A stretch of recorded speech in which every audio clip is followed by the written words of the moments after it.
Welcome to Speaking of Crypto with your host, Shannon Grinnell. Today I talked to Isaiah Jackson, the author of Bitcoin in Black America. We talk about why Bitcoin is better money. We also talk about the education gap in Bitcoin. And then we also get into his advice on building wealth by buying and using Bitcoin. Bitcoin in Black America is a book about sophisticated ideas made simple. Instead of elaborating on the philosophies or the ideas behind Bitcoin, this is a practical, no-nonsense, action-oriented guide to Bitcoin. This is episode number 89 for the Speaking of Crypto podcast. But before we get started, a big shout out and a huge thank you to our show sponsors. Thank you to Ledden, Stark, and Lolly for sponsoring the show. So I wonder if we should start from where you start in your book, because you mentioned something really pivotal, which is the 2008 financial crisis. So I thought, could you just describe your financial situation, what it was like at that time, and why that really hit hard with you, I guess? Oh, yeah. Well, in 2008, I was in college at the time. So, in college, you're already pretty broke as it is, scraping money for fast food and beer every now and then. But the reason it hit really hard is because I come from a low middle class background, so you don't really have that safety net anymore, like in college. So when things started getting really tight in 2008, I was in college, so I really realized what was going on. And when gas prices increased along with tuition and of course things around that time, everything that increased in price affects you as a college student. So in 2008, I really dug in and was like, okay, I got to figure out what just happened, because I've never seen a recession before that I remembered. The last one I may have been 8 years old. So once that happened, that was the time period in my life where it really dawned on me that there's something wrong with the financial system as it currently is. Yeah, absolutely. I mean, I remember being in college and like you're saying, having sort of difficulty putting everything together. I remember counting quarters and thinking, okay, I can either do my laundry or buy, maybe some pasta and a few things at the grocery store. So food and yeah, food and like clean clothes. Yeah, you don't want it to have to come down to that. So then from that sort of situation, can you tell us how you got into Bitcoin and maybe what your educational path was as well? Well, originally I had a tech background. I graduated computer science at North Carolina State. So when the financial crisis happened, it was about my junior year. So that got me started with stocks. So I did, get a few stocks just to try and get into the financial market, but I have a tech background. So when Bitcoin was presented to me in 2013, it was by a roommate who, it's funny enough, worked for Charles Schwab. So he worked for Charles Schwab. He was like, well, we had a meeting today. They're talking about this thing called Bitcoin. I have no clue what it is, but you have a tech background. You may know something about it. And that's when I started looking at it. And, as it talks about in the book, I was kind of scared when I first started, because I was like, man, I know how the financial system worked before, and then now that I'm seeing there may be a solution, I was kind of scared. It's like, man, this may work. And from there, just decided to dive straight in 2013. Yeah. So what was scary? I know, sometimes we come across things that are different, and even just because they're different, they could be sort of intimidating, or we just don't know how to wrap our head around it. Was it that kind of thing? Is that what you were thinking? Absolutely. I mean, we haven't had a different financial system in 100 years. So, just wrapping my head around the fact that this is a totally different financial system. Mm-hmm. And from a tech standpoint, one of the scary subjects is cryptography. It's one of the hardest ones. It's one of the ones that, in tech, you're kind of like, well, if I can get a cryptography stage, I'm one of the smartest ones. So when it implemented a lot, I was like, wow, this is amazing. They actually figured it out. The whole mining aspect of it, being able to decentralize it, was great. And they solved, of course, General Byzantine's problem, which is discussed in Computer Science 101. People always discuss that. So that's what kind of, quote unquote, scared me, but it also was exciting, because that's when I found out, hey, we have a solution and Bitcoin may be it. So what's the Byzantine problem again? I've heard it referred to a few times.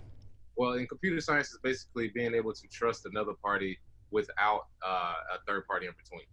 Basically, the story goes, if there's a group of generals trying to attack a city and they all want to do the same thing, they either all win or all lose. how do you trust the other parties? And that's sort of the problem that people have had over the years. And money was one of those aspects, which is why we needed banks before, but now we don't as intermediaries. Yeah, it's amazing. It gives Bitcoin its trustlessness, essentially. Absolutely. So then what happened once you first started diving in? You talked about mining. So were you mining Bitcoin or, and I think you also mentioned a story about how you bought your first amount of Bitcoin. Oh yeah, yeah. Well, that was very interesting. Back in the days of Silk Road and I forget the other one, Mount Gox. Those were a lot of different, exchanges, a lot of hype. I bought my first two Bitcoin in 2013. They were $200 a piece. I'm sorry, those prices are not coming back, people. No. But it was a time of uncertainty because the way that I acquired it is peer to peer. Literally, another person actually gave me the file, and I had a wallet that file. And for those of you old school people, that you really had to kind of know computers. It's a lot easier now. I'm glad it is, but that's how I bought my first two Bitcoin with cash, and from there just kind of looked at it. I didn't understand it completely, but I knew you could transfer it very quickly. I did play around with it, sent some small amounts to wallets, but just like most people, I was just kind of staring at it like I was just inquisitive, but it took a lot of studying to get to to understanding. Yeah, and you held on to it, and then you kind of went a few steps further. And then what happened? You sort of talk about something negative that happened once you were working with your partner, I think, on being able to help other people get into the space. Absolutely. Well, me and my partner King, we started a consulting firm in 2016, being able to show people how to use Bitcoin, doing conferences and classes in our respective cities. But what happened was I got hacked. There was a hack attempt, which is crazy to think about, I know, but there was a hack attempt due to some social engineering of family members, and I didn't really lose anything because I did have good security. I had everything in place, except for one exchange, which if you read the book, you'll find out which one it was. But You give us a hint. yeah, I gave you a hint. It was an exchange that allowed a withdrawal that kind of lost us a good amount of money. But I did learn, of course, not your keys, not your Bitcoin. This is 2016. So, there was a lot of movement on exchanges, but ever since then, been all good. But that was basically me paying tuition to get into the space, as I always call it. Yeah, it's a good way to think about it. It's, the price of your education essentially is what was happening there. One of the quotes that you use in your book is Naval, who's, I'm a huge fan of his, but Naval Ravikant saying Bitcoin is, quote, freedom from tyranny and oligarchy dressed up in a get rich quick scheme or get rich scheme. And I just thought I'd ask why you include the quote and what you think of what he's saying there. Oh yeah. Well, first of all, big fan of Naval. He has some amazing quotes, and what I liken it to is basically the Trojan horse effect of getting people to understand that you're using a better money system, and you just happen to maybe get rich off of it. And that's basically what he was saying. And I think I kind of, some of the similarity is if you had the opportunity to buy a part of the Federal Reserve 100 years ago, who wouldn't take the opportunity thinking back? And that's sort of what Bitcoin is buying a part of a money system that later could be the standard for everything that of how money moves. So I think him saying that makes you realize, yes, you are joining a movement sort of and a different financial system, but hey, your investment could make you rich at some point. It has made a lot of people rich already. So the proof is there, and I wanted to make sure I put that because there's two sides to it. Some people think they're just here to get rich. It's all Lambos and absolutely. It draws a lot of people. Exactly. But then there's also the side of people that are like, we're here for a reason to change the financial system. And you need both of those parties in order for it to be mainstream. So I wanted to make sure I put that in there. And are you here for both of those reasons? Oh yeah, absolutely. Way less the Lambo stuff because I'm really introverted, low-key person anyway. You won't really see any flash from me regardless. But that small portion of it is a reason why I got into it. And that sort of changed over time.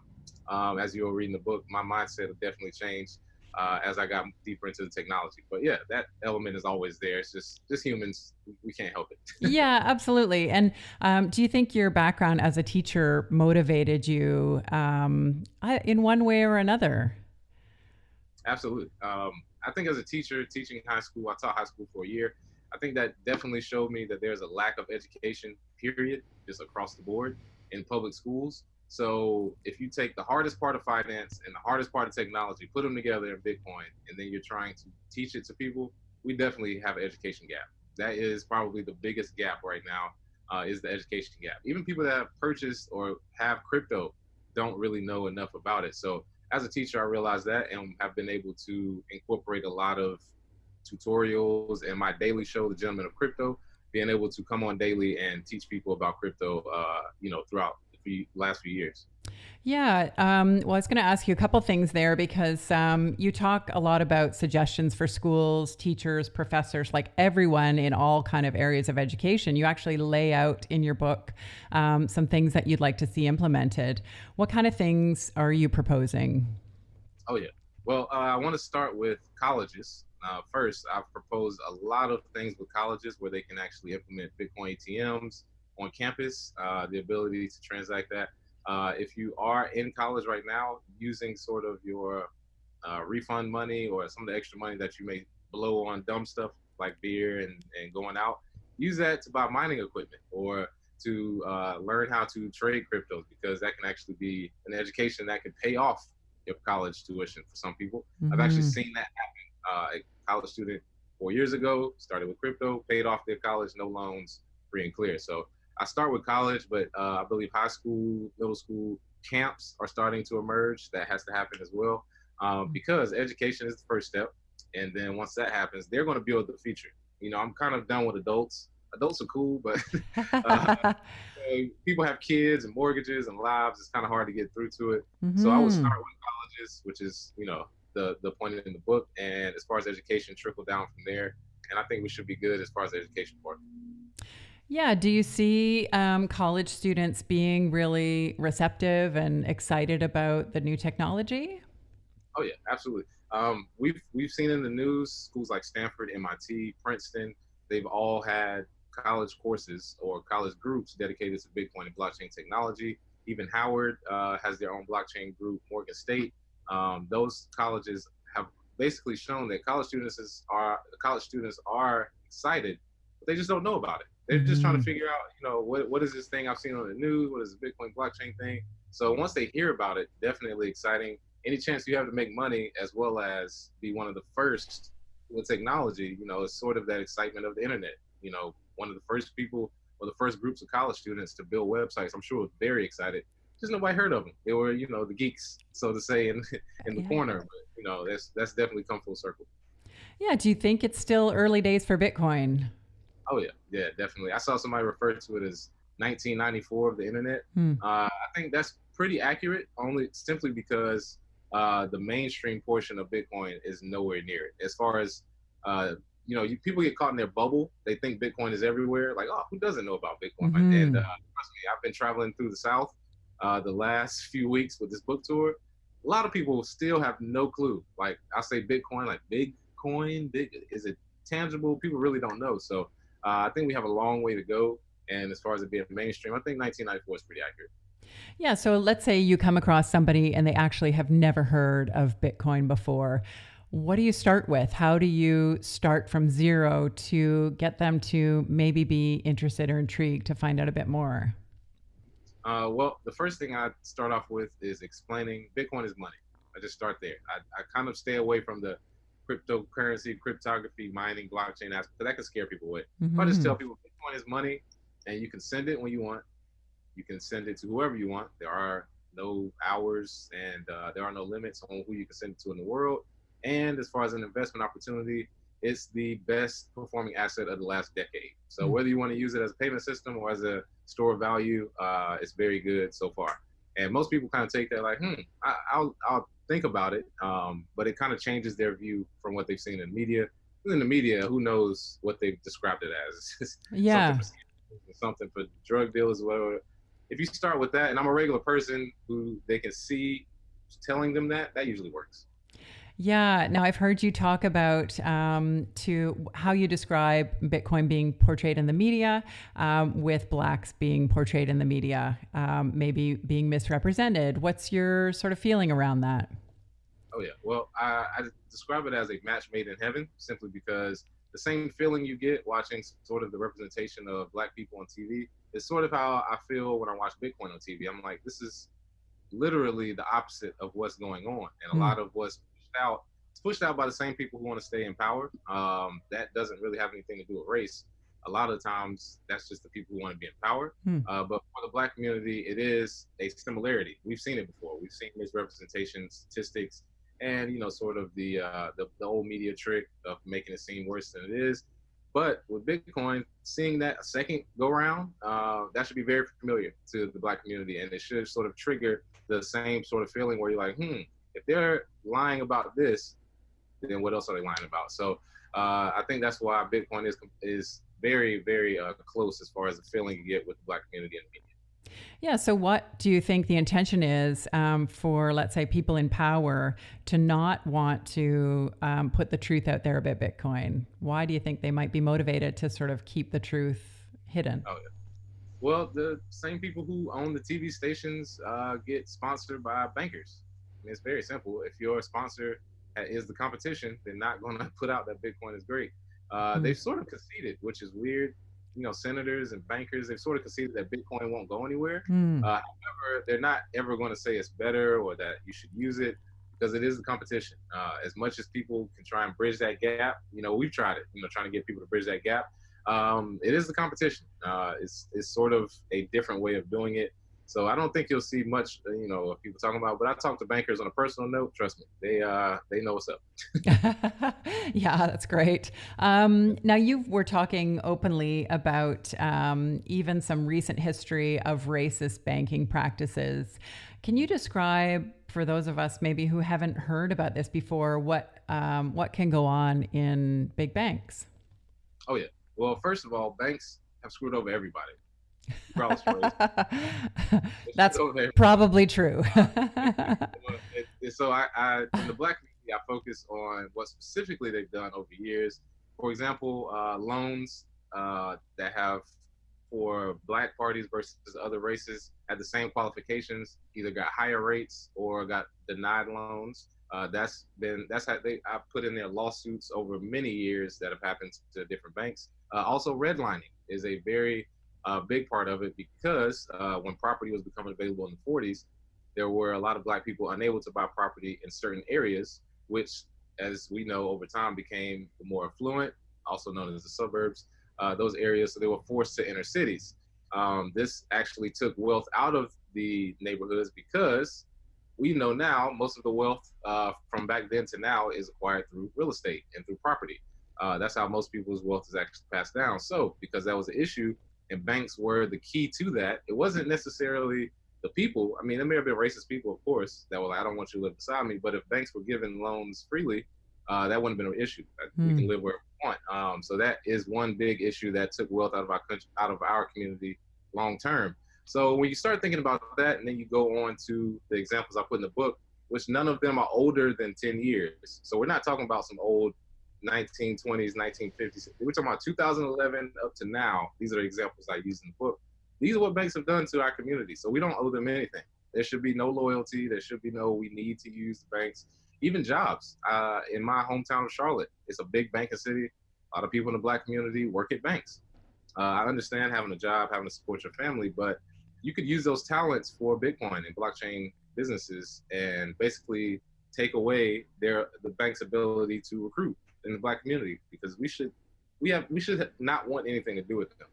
Everybody should, but if we could be the example, cool. That's fine. I just know my immediate community, we have distinct reasons why we should not mess with the bank, and that's what I wanted to include in the book. Yeah, I think it's really important to note that the Black community hasn't been given the same opportunities as, I guess, white Americans generally. And I think this is a really important one to bring up, because generational wealth comes from, often it's real estate or being able to purchase an asset and hang on to it and then pass it down to your kids and their kids. And so if there isn't that opportunity to do that, then how can you ever get ahead, or how can your kids get ahead? So you talk about, well, one thing that you've mentioned is that Black households have the lowest median wealth among races in America, which I found Shocking, actually. So I thought I'd ask, like, what are some things that need to happen to change this as the status quo? Well, first thing is the actual statistic itself.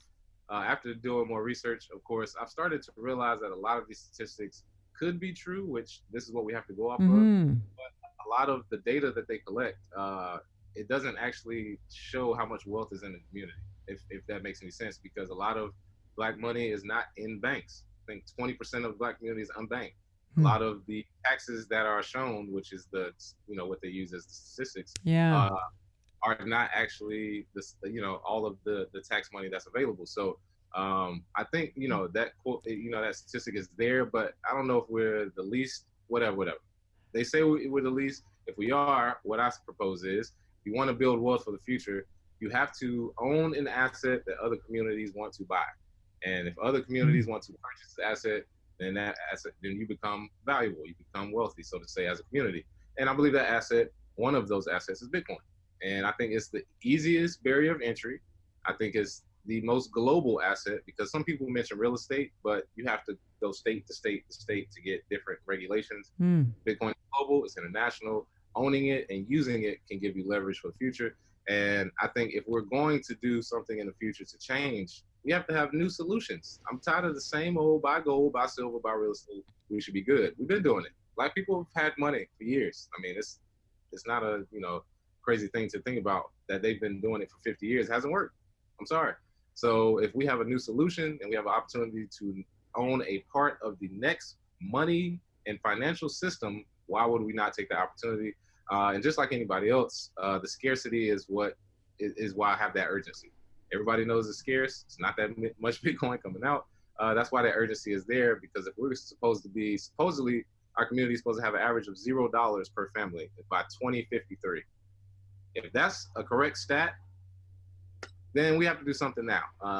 Can't really sit here and talk about it much longer. So I just wanted to make sure I put that in there for our future and generational wealth.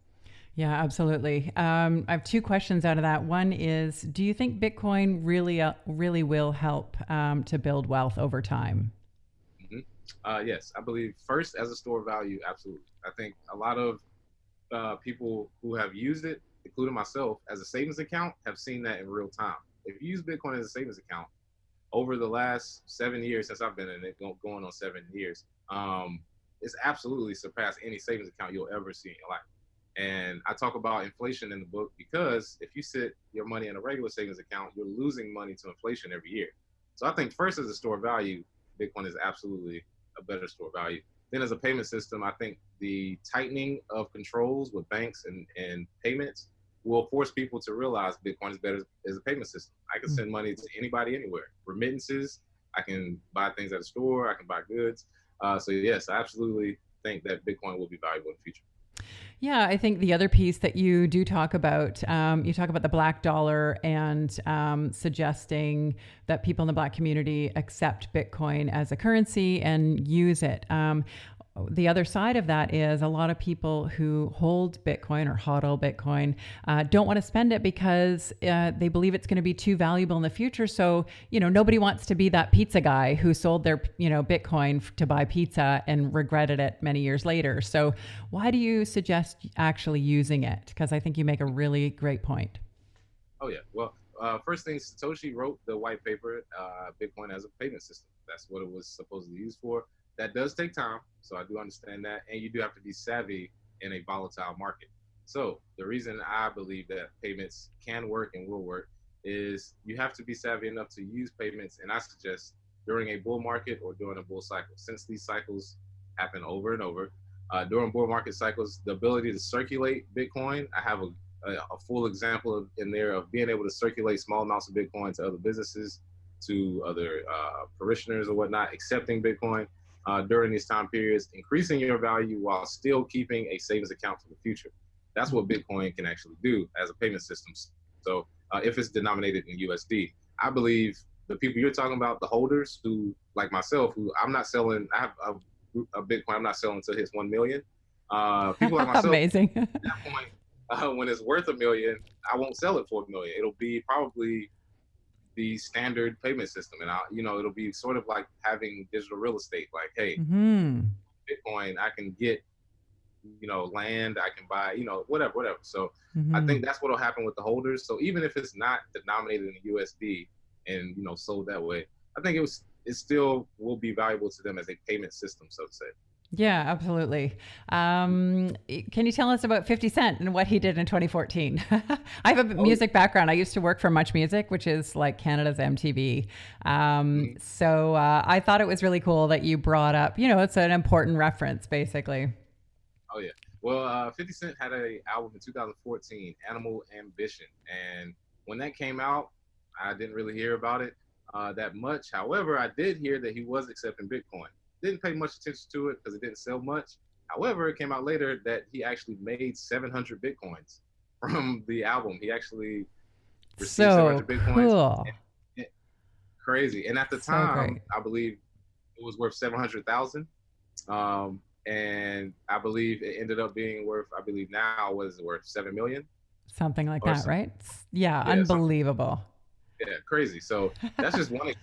I mean, of a musician making money off of accepting Bitcoin, and that's it. He just accepted it. He kind of forgot about it. It's amazing. Well, you really make the case for anybody, whatever they're selling, or if you don't know, if you don't have something to sell, figure it out. Find something to sell and accept Bitcoin. Sell your services or products or whatever it is. Just anything in order to be able to earn Bitcoin and hang on to it where you can. I love it. It's fantastic. Oh yeah. What do you think about Facebook's Libra project?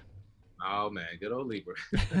Well, I think it gave us great promotion. I think it was perfect for the Bitcoin community because they took the brunt of the senators The coming in regulators, right? Who are getting nervous. and really showed their hand with. I think what Facebook did is allowed us to see what really scares senators because anything they talk about too much, they're not really scared about. When they have a announcement Monday and the next day that's what scares them. That's what Right. they really care about because they get funded by banks just like everybody else. Hmm. They get funded by private people whose money is tied up in these banks and these investments. So Facebook was able to onboard 2 billion people onto their own money system.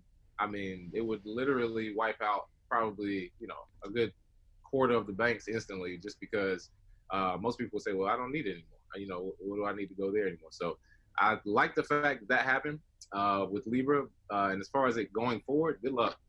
I don't really see them allowing them You're to not do this. optimistic. I'm not optimistic for Libra, but I am optimistic for Bitcoin because what it did was when people brought it up, they kept saying, well, we can't really do anything about Bitcoin. But Libra, though, we can discuss. They kept going back to it. And I was like, see, perfect. They're starting to realize, all right, we just leave Bitcoin alone.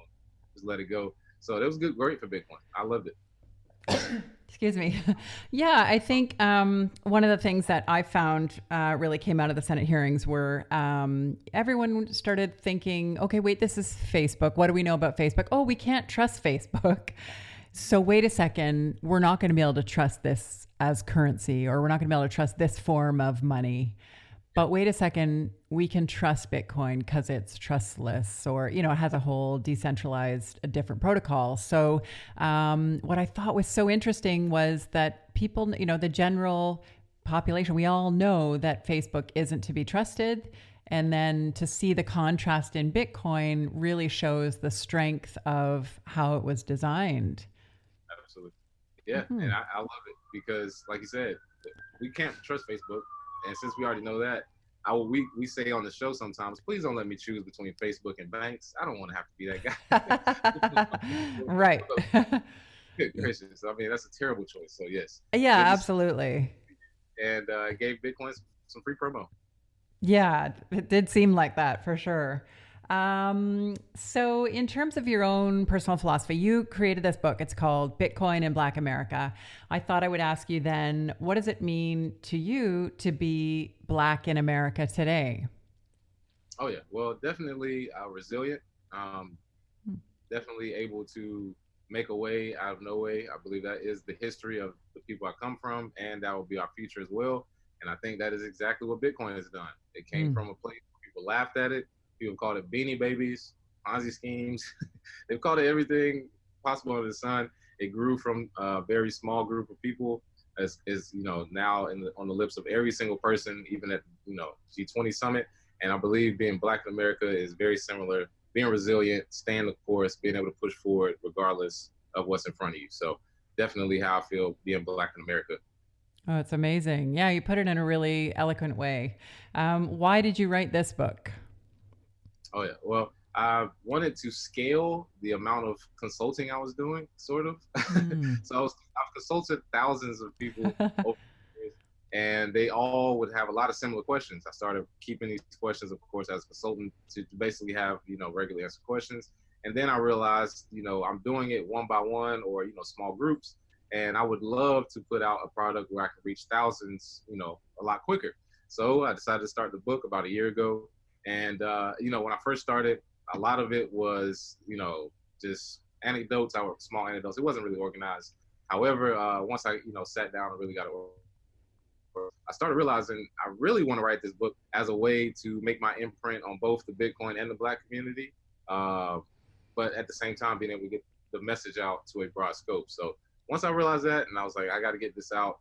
My one good classic book, probably won't write another one. I won't say it for sure, but very stressful. But I knew I had to get this out. Just one good time, right? I always wanted to write one book, and this seemed like the perfect time to write this perfect book.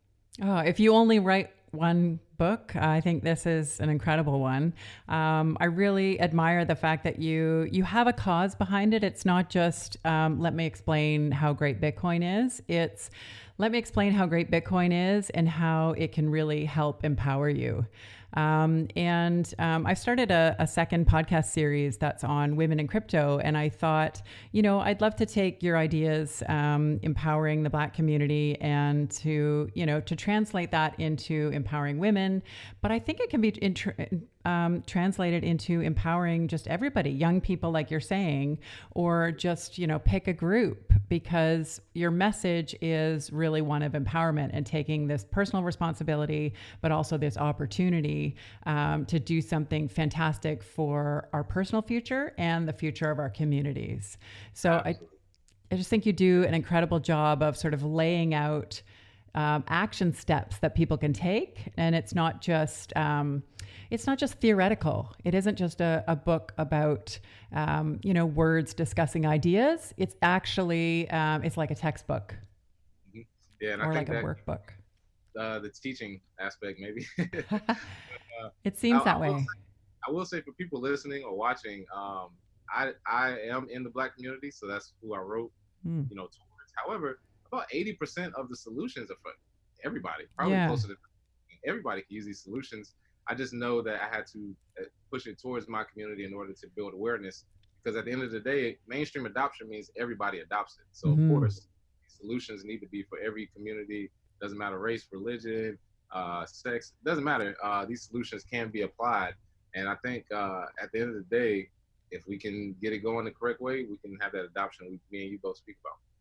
Yeah. Do you think the Black community has been left out? I mean, you talk about real estate and the redlining. Do you think there are other ways that the Black community has been left out of, I don't know, just making finance important or building wealth important?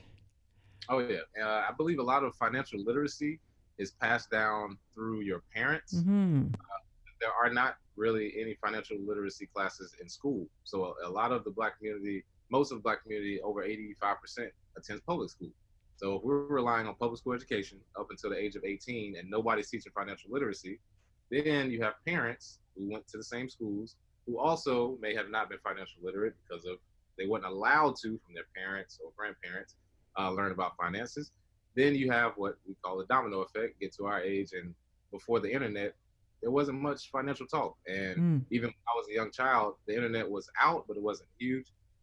We just didn't discuss finances in the house. It was just not for kids, it's not for children. And I didn't start learning about it myself till I got to school in college when I was 17, 18 years old. So if I have to start at 18 learning it, for some people, it's too much. They don't even want to learn. It's in which that's most people, period. But if you apply it to the Black community, if most of us don't want to learn it, and already most of us don't, you have a very small number that are going towards that financial literacy. However, I believe the internet's changing that. I believe things like Bitcoin is changing it. Also, the apps where you can trade Forex and Robinhood and Abra, all these different ways to look at investments are changing people's thought process. Like, hey, I should take this a lot more serious. And in the Black community, it's changing very rapidly. I can't really put a number on it, but I just know that I have probably seen a 100% return or 100% gain in people discussing finances. Never had anything to do with finances since I've been in the Bitcoin arena. So amazing. It's great to see. Yeah, absolutely. What do you think your greatest learning as, I guess, in your current role as an author has been since you, I guess, wrote the book? Learning about some of these small things that occur within the Black community that Bitcoin could take care of, because some of the things I learned about along the way, I didn't put in there, small blurs, but I do want to discuss, on different platforms, like civil forfeitures. What is that? I don't know what that is.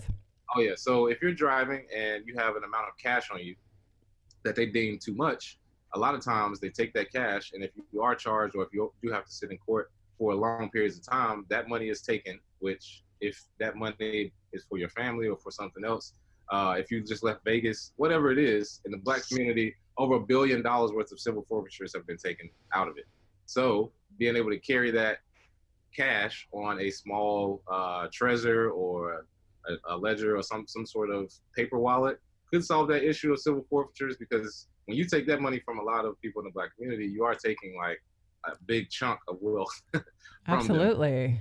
We're not talking about, 100,000, 50. We're talking about if you have a person with $1,500 on them for their rent for the next couple months, and you take that, and then they have to sit in jail or something happens, people are losing property, and that happens all the time. And learning stuff like that, these are small things people never think about. Even myself, I didn't realize it, and I'm a part of the Black community, but just talking to people, that happens a lot. So Bitcoin could solve that issue to an extent. Any personal learnings, what you've learned like about yourself or, what's important to you by writing this book? Oh yeah. I learned that I don't care that much about money. What I mean? Like, I guess at this point, learning about it, I guess the more you learn about it, the more you see it's just a medium of exchange. Putting so much time into something, I realized, it's more about the effort of putting this out, because I was so excited to put it out. Price-wise, I wasn't even looking at a price. I had to go through all this process with Amazon, and I was like, man, I just wanted to write this book and just give it out to people. I was thinking of just giving out the PDF, but I learned that about myself, that money is a tool, but it isn't all important. It's so much more important stuff in the world. So much more. Well, it's really interesting because you're saying that, money isn't, be all and end all, or it's not number one, let's say. And yet here you are trying to help a community of people, or really everybody, become wealthier and, do better with their own money or their own finances. But there must be another message then. What's the other message that you're trying to get out to everyone? That's aside from just you can get rich doing this. Oh yeah, well, freedom. That is the ultimate goal, and that's what I mean when I say money. I realize money doesn't mean much. It's just a means to an end, because the freedom you feel when you can use Bitcoin, you can do any transaction you want. The freedom you feel when you can start a business instantly. You can get people added to the money system with just an internet connection. You can mine on your laptop. That freedom is priceless. I mean, I know it sounds like a commercial, but it really is. Yeah.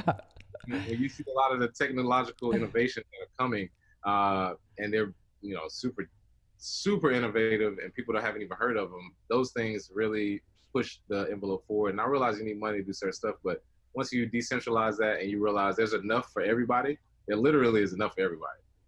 The tokenization of a lot of industries and the digital scarcity is starting to show people, well, yeah, it's plenty out here. It's just there's no way for it to be transacted instantly and in a timely fashion. So once you learn that, you start realizing, all this it's all a game. It's a real veil over a lot of people's eyes. Yeah, and you want people to join in on the game, and they can because it's global and like borderless, permissionless. Like anybody can be a part of Bitcoin and own a piece of Bitcoin. You don't need to be like an accredited investor or have previous a whole bunch of money in order to invest. So really, it is open to anybody. So you're basically saying, okay, step up. That's what I'm saying. No more barriers to entry. It's no more can't do it because I'm black. Nope, that's dead. Let's do it. I understand that happened in the past, but the reason I didn't talk about the past almost at all, That's true. as far as the book or reference other communities that much, is because I'm focused on that. Like, look, Yeah. accountability wise, let's go for it. This is what it is. So. Yeah, fantastic. If money were not an issue, who would you like to distribute your book to most? Definitely, like I mentioned earlier, college students, Mm-hmm. high school students. I think they are the future. They're going to build the future that we're talking about right now. And I think they have the most creative minds. There's a lot of things, as you get older, kind of get stuck in your thought process and whatever you're doing. They have every time I talk to younger kids, they have a totally different view on stuff that you thought you had figured it out. So I would give it away completely to college students. And I plan to give away a bunch to college students and high school students. Oh, that's awesome. Yeah, I love it. Is there anything else that you wanted to add that maybe we didn't get to? Let's see. In the book, I do want to discuss really quick the Black church. I do want to throw that out there that if you have any type of religious group, not just the Black church, but specifically speaking to what I know in the Black church, there is a opportunity to accept Bitcoin for tithes and offering and donations. And much like the Catholic Church having a lot of gold and a lot of reserves, which is how they built an empire and how they were able to build something like Notre Dame and build it right back up as soon as it burned down, because they have money stored away and they have reserves of money of the old money system. And I think in the Black church, very, very, financially distraught right now, you can start collecting Bitcoin. You can start keeping it as a store of value so that, maybe 50 years from now, 100 years from now, that will be the standard and you'll have the money to build something like a Notre Dame. So I do want to throw that out there, or any religious community. Why not accept it? And Bitcoin has been accepted by every religious community I've seen so far. So why not? Yeah, amazing. Well, if they do, they may be the richest church out there in a few years, right? So, yeah, I think it's great. Great idea. Is there anything? Yeah. Okay. Well, I didn't ask you, why do you think Bitcoin is better money? You've kind of addressed it before, but is there anything else that you wanted to share with us about that? Well, it's scarce. That's the first thing. Inflation, purely because we just print money. I mean, we just had quantitative easing last week. They just discussed it. They just print money off. Inflation's trash. I hate it.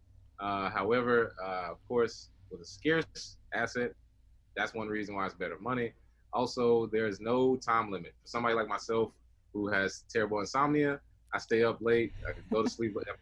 I'm a night and a morning person, so that doesn't make any sense.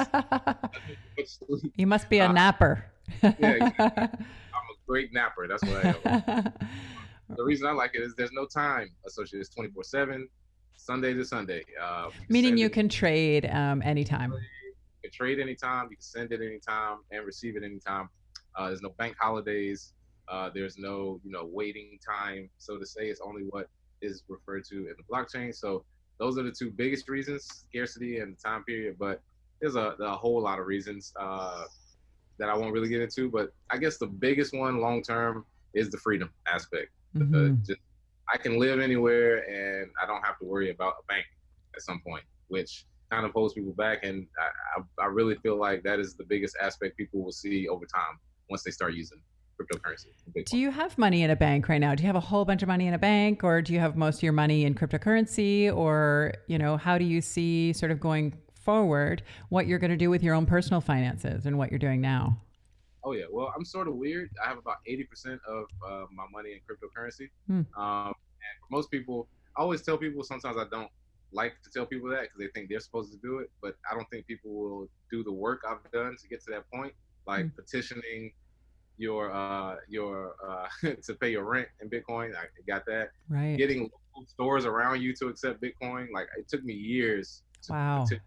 so being able to use like Lolly and the Fold app to purchase goods and get Bitcoin back, or use Bitcoin on Lightning Network, those take a lot of steps. It takes some time.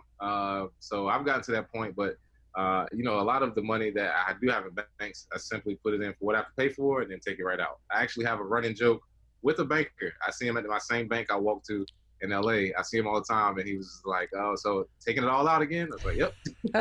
That's awesome. He knows about Bitcoin. I wear my Bitcoin sweatshirt every now and then. He's like, "Taking it all out?" Yep, give it to me. I don't keep anything in there that I don't have to, and I probably use PayPal more than I use a bank. I really try and stay away from as much as possible. And whenever I buy a house, I want to buy it from a person. I don't really want to buy it from a bank at all. So yeah, that's how I'm moving, and I want to be an example to those who want to go that route. But of course, that's not really possible by a lot of people. Not yet. Oh yeah, no, it's to be able to transact in Bitcoin primarily is that's new territory. Like you're talking about, you're walking your talk basically. Yeah, Yep. very cool. Definitely. For anybody scared to do it, I will say a lot of the new apps, a lot of the new technology has enabled it.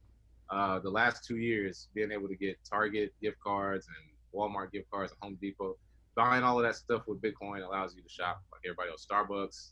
I mean, there's a lot of sites that allow you to do that now. Early on, very, very, very hard. And then does that mean that you're watching what the price is sort of constantly? Are you nervous about Bitcoin dropping 20% in a day sometimes, or the volatility that we see? Not particularly. I've been around a good amount, so I do have a good amount available. But I do things that help me earn Bitcoin over time, which is basically dollar cost averaging. So I don't really worry about price anymore. I believe I was way more worried about price before 1,000 because that was sort of the goal. I remember when I bought $200, like one day if we get to 1,000, that'll be a great, perfect day. So ever since then, since it's gone to 1,000 and surpassed it, much, I don't really think about prices much anymore. Just dollar cost average, buying a small amount, earning it over time, mining via computer or Raspberry Pi, those types of things. I don't really worry about price. It's all about accumulation, baby. It's only 21 million. So That's awesome. That 21 million I can get is what counts. It's not really US dollar denomination doesn't matter as much anymore. Fantastic. So are you still mining? Is Bitcoin mining profitable, or are you choosing to mine something else at this point? Oh yeah. Well, Bitcoin mining is not profitable unless you have $1 million mining operation, which I don't know many people. However, what I do is individual home computer mining, which if there's a site called Kudo Miner, there's another one called Honey Miner, where it runs in the background. You literally mine the most profitable cryptocurrency at the time. It does automatically. I think on average, I probably make about $10 worth of crypto from that mining operation. But as you know, with crypto, that value could be a lot more in the future. And also, too, the mining aspect of it is a very small portion of what I do now. It used to be bigger when it was profitable, but I've downsized it a lot simply because I started businesses and, of course, writing the book, which Bitcoin Black America, we want to put that in it. So great. That's taken that away, but yes, still a small amount of mining, and anybody can do it. Yeah, and especially if it's something that's just going on in the background, it's that sort of passive income that you can just add to your other accumulation. Do you have to then trade that whatever cryptocurrency gets mined into Bitcoin on a regular basis, or does it convert automatically? It converts automatically. It pays out to whatever you want: Bitcoin, Ethereum. I think it's 4 options: Bitcoin, Ethereum, Litecoin, and another one. But yes, it pays out automatically. You just simply put in the public address for that wallet, and they pay out every month. So amazing. Running in the background as we speak. I love it. Awesome. Well, thanks so much. I really appreciate chatting with you. Love, love, love your book. I will recommend it highly to anybody, just anybody who's interested in finding out what you can do to earn Bitcoin, spend it, like use it, and really feel like you're doing something important and for the future. It just makes so much sense. You really write things in an easy to understand way, and you explain it really thoroughly as well. So love the book. Oh yeah, I appreciate that. Thank you, Shannon. Thank you. I have 5 fun questions for you if you have a couple minutes. Yes, ma'am. Let's do it. Number one, if you could live and work in any city in the world for a year, where would you choose to go? Cali, Colombia. Oh, Definitely Cali, the beach, and Colombia is a beautiful, beautiful country. have you been there before? Have not, but I've had two friends come back, and they both told me they're moving there for good one day. So I've always Wow. wanted to go there anyway. But yeah, When do you have plans to visit? Are you going to be going soon? so next summer we're already getting plans in place. And our show, The Gentleman of Crypto, we got it from The Gentleman of Cali from the Narco show. Oh, that's great. Place, just hear about it all the time. Love to visit. Oh, amazing. Love to see it. Number two, if you were given 100 Bitcoins, what would you do with them? Oh yeah, I give away a lot, and then most of it just invest in businesses. I would just help businesses get started, and Hmm. probably give away a good amount to underbanked areas. I mean, really underbanked areas, Hmm. not like America, places that literally may have one bank for 20 miles. So that's probably what I would do. That's Most of cool. it, yeah. Do you think you'll invest in the future? Like you'll sort of get into investing more and more? Absolutely. Hmm. I have a startup called Blockchain, which pairs investors with Yes, I did potential. read about it. Yep. And one of the best parts is, as I'm building this project, I've been talking to a lot of VCs. Now that I'm learning that process, I absolutely will be venture capitalist at some point, Love hopefully, it. like they are, sitting back, basically just invest money in what you like and make money over time. Not much work involved except for, a good bit of research, but you can hire those people. So I do think that'll be a future for me. While you're hanging out in Cali, Colombia. Exactly. Great. Awesome. Number three, who's someone dead or alive that you've looked up to at some point in your life? Oh yeah. Well, I want to throw out Max Kaiser, definitely. First person I heard about from Bitcoin. Hmm. Sinclair Skinner, Hmm. first Black person I heard talking about Bitcoin, who actually put together Black Blockchain Summit. Helped me realize I wasn't the only one out here. And let's see, recently Dave Chappelle. I just watched this special, so I know he's my favorite comedian of all time. So every type of thought process I go through kind of goes through his thought process too. Oh, amazing. Yeah, I saw your tweet about the shows and yeah, he's brilliant. And I think everyone thought he went crazy because he left, what was it? This, huge deal and he went to, I think, Africa for a while or what are your thoughts on that? Well, that's what I was talking about. In the media, if there's Black people that do something that Out of certain the people, ordinary or all of a sudden he's a crackhead in Africa. All he did was travel to South Africa for a while, and he didn't want people's money who happen to be white at Comedy Central. They didn't like it. Media portrayal of Black people once again. Hmm. But I was so used to it, I kind of laughed when they said it because I was like, well, he must have really pissed them Piss off. somebody off. Yeah, That's right. I didn't think for a second he was really doing it, but so he really probably pissed somebody off. So for them to do that, yeah. But now Yeah, we see he's doing better than ever. He got that absolutely. Yeah, he's brilliant. No question. What's the best or worst advice that someone's ever given you? The best advice I got from the old basketball coach, he said, uh, be quick, but not in a hurry. Hmm. And he applied it to basketball, but I've always used that in life and business. You do want to actually take action on a lot of good stuff, but you don't want to be in a hurry. You don't want to rush it because success is not overnight. So that is the Hmm. best advice I've got. And the worst advice I probably got, man, I'm trying to think. What is the worst advice? It's gotta be something good. Let's see. Oh, I know what it was. Go to college even if you don't have a plan. I had Oh, somebody tell me that. I had an advisor tell me that in 11th grade. It's like, I was like, well, I don't really want to know what I want to do in college. Oh, just go anyway. You're smart enough. Once you get there, you'll figure it out. Man, it cost me about $30,000. So, yeah, absolute garbage advice. I'm with you. I think the world has changed so much that it doesn't make any sense to go to college unless you know exactly what you're doing. I don't know if it's the same in the U.S., but I think it's probably similar. But here in Canada, our colleges are more so for sort of specified knowledge, like something very specific that you want to do. And then universities tend to have sort of broader education, where you can it's almost like just studying general courses at high school.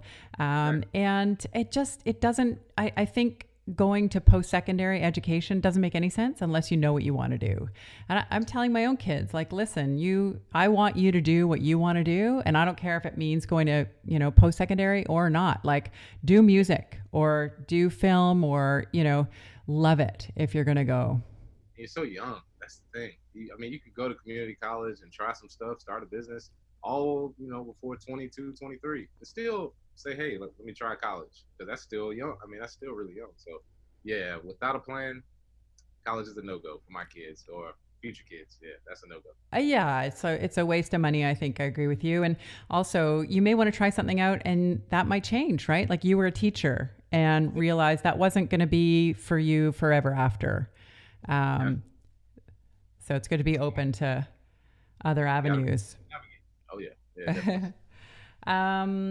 Number 5 is, if you can finish this sentence, one day there will be no more blank. One day there will be no more ripple. You're probably right. It's always fun messing with XRP people, but one day the clamp down is gonna come. But like, yeah, that's a security. Yeah, it'll be gone. But I'm pretty sure one day there'll be no more ripple. But do you think one day there will be no more Libra? I think it's more questionable. I don't think there'll be a Libra. It's a slight chance they get through, but I don't think there'll be a Libra. Not as it is. Now, yeah. Switch some, but as it is, no. Yeah. Okay. Well, interesting. Thank you so much. I really appreciate your time today. Thanks for chatting with me. Oh yeah. Likewise. I appreciate you. Thanks so much for listening to this episode of Speaking of Crypto with Shannon. If you enjoyed today's episode, please leave a review and subscribe. And for more great content and to stay up to date, visit speakingofcrypto.com and Facebook and Twitter at Speaking Crypto. We'll catch you next time.